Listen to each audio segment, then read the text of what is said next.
Magandang araw mga kaibigan.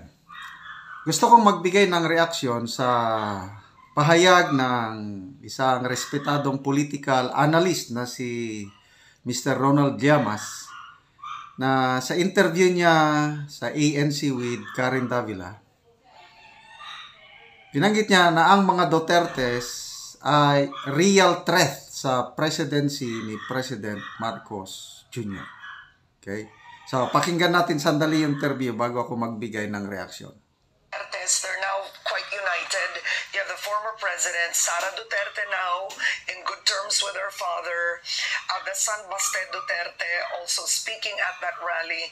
Pantaleon Alvarez, Representative Pantaleon Alvarez, was at odds for years with former President Duterte, and even Sara Duterte has come out on Head Start and he said he's okay. He would rather go with Sara Duterte, who's a Mindanaoan. So the lines have been drawn. Are the Dutertes a real threat for President Marcos Jr. in terms of finishing his term, for example? Yes. Huwag nating kalimutan na popular pa yung mga Duterte. At kakatapos lang ng kanilang term, 1.5 years ago. At sila yung nagbigay ng napakaraming benepisyo sa military in terms of pension, in terms of salaries. So mayroon pa silang latent influence sa military. Kaya yung sinabi ni Chief of Staff General Browner last year na merong mga destabilization and even coup plots, tingin ko may basis. Pinatunayan itong Davao Rally, nitong speech ni ex-President Duterte, na itong mga threats na ito are very real. No? Are very real. Whether ito ay matutuloy is another thing. Definitely, mahihirapan sila sa impeachment dahil hindi nila hawak ng Congress. Baka mahirapan sila sa mutiny at saka coup d'etat dahil hindi nila hawak yung chain of command. At baka mahirapan din sila sa insurrection, uprising, people power dahil yung kanilang people ay nasa Davao basically at hindi dito sa NCR. At dito kinakailangan yung people power kung gusto nilang pabagsakin yung gobyerno. May pumasok lang na elemento na bago dito sa speech ni ex-President Duterte. Ano yun? Ang sabi niya ay buti na lang hindi na ako presidente. Kung hindi ay nakasama ka rito. That isn't lost. That wasn't lost on President Bongbong Marcos. That was a clear threat. No? That was a clear threat. No? Ngayon lang nangyari na yung lahat ng threats na yan ay sinabi ng isang ex-president. Hindi pa ako nakakita ng ganyan. At hindi naman ako bago sa politika. Oo. Okay, pakiulit yun yung sinabi ni Pangulong Duterte, kasama ka dito. Anong ibig sabihin nun, yung kasama ka dito? Well, ang context kasi nun, nung sinabi niya na yon, ay yung kanyang tokhang, di ba? Yung kanyang anti-drug campaign. Na parang yung sinasabi niya, since yung presidente ay isang drug addict, no? Ay kung ako ay presidente, nakasama ka dito sa aking listahan. Sa dito tokhang. Sa tokhang. Kaya hindi mo na kailangan mag-read between the lines doon sa threat na yon. Sir, what does the president have to do? What isn't he doing too? How did he get here? Let's not forget President Marcos Jr. also won. He got a majority vote. I believe it's the largest number in any presidential election. I'm correct, right? My memory serves me right. Yes. So for an extremely popular president, 31 million, it's right now on our notes, 31 million votes for President Marcos Jr. How did he get here? Why is he in a situation where a former president is threatening him? What is he doing wrong? What's making him vulnerable? Tama yung sabi mo, Karen, no? Historic ito eh. No? 61%, 31 million votes. No? Ngayon lang nangyari ito. Pero at the same time, yung seeds ng ganitong klaseng disunity, nagsimula na dun sa unity. Doon sa unity. Sabi nga ni Representative Salceda, wala namang prinsipyo ang mga politiko eh. Wala namang tunay na political parties. Ibig sabihin, walang tunay na unity. When the unity was formed, nung nanalo sila, ay walang substance yung unity eh. Diba? Okay, so dito magbigay na ako ng reaksyon agree ako sa sinabi ni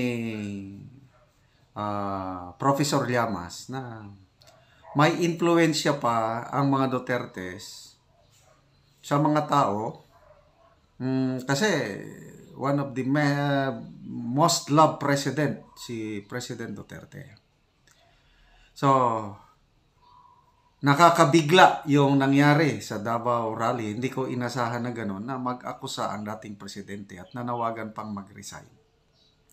Okay, so may isa pa akong narinig na analyst din, Ramon Casiple, na baka mag-escalate pa daw itong ganitong bangayan ng dating presidente at ang sitting president. Mag-escalate.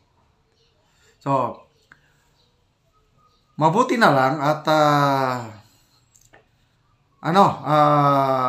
may mga nananawagan na sana mag-ceasefire sila. Sana magkaroon ng reconciliatory dialogue. Isa na dyan si former Senator Gringo Hunasan. I like the message of Senator Gringo na ang magiging kawawa ay ang taong bayan. So ang aking dalangin dito is sana maagapan. Tama yung kay Professor Llamas na mahirapan ang mga Dutertes na i-unseat ang sitting president dahil wala silang masyadong dito sa NCR. Ang pinaka-the best dito is itigil. At nabanggit naman ni ex-President Duterte na yung atake o yung rift, itong bangayan, pwedeng matigil. Isa lang ang kondisyon. Itigil yung People's Initiative. Kasi ang punot dulo ng Davao Rally, kung saan nagsalita si President Duterte ng ganong mga pasabog, yung lumalabas na People's Initiative na i-amenda ang konstitusyon, ma-change ang form of government from bicameral to unicameral or parliamentary para ma-extend ang termino ng mga nakaupo ngayon. Yun ang inaayawan ng dating Pangulo. Yun ang inaayawan ng kampo ng Duterte. Sabi ng dating Pangulo na itigil nyo lang yan, then happy days are all over again. So, sana matigil. And sa tingin ko, parang may magandang development naman dahil nag-announce na ang COMELEC na isuspend na yung pagtanggap ng mga forms, yung signature forms. Tapos, ang bangayan ng Senado at ang House of Representatives, parang, ceasefire muna. Wala muna yung, kasi grabe ng world war between Senate and the House.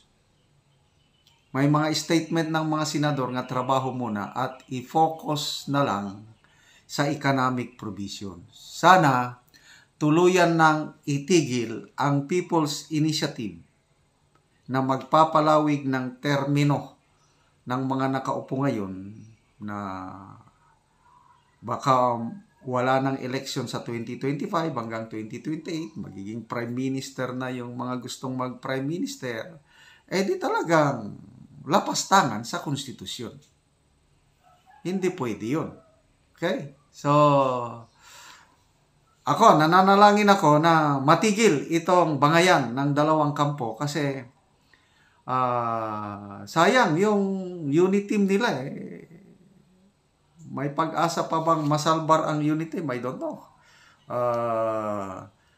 Basta ang kawawa, pag nagtuloy ang bangayan, walang iba kundi ang mga nasa laylayan.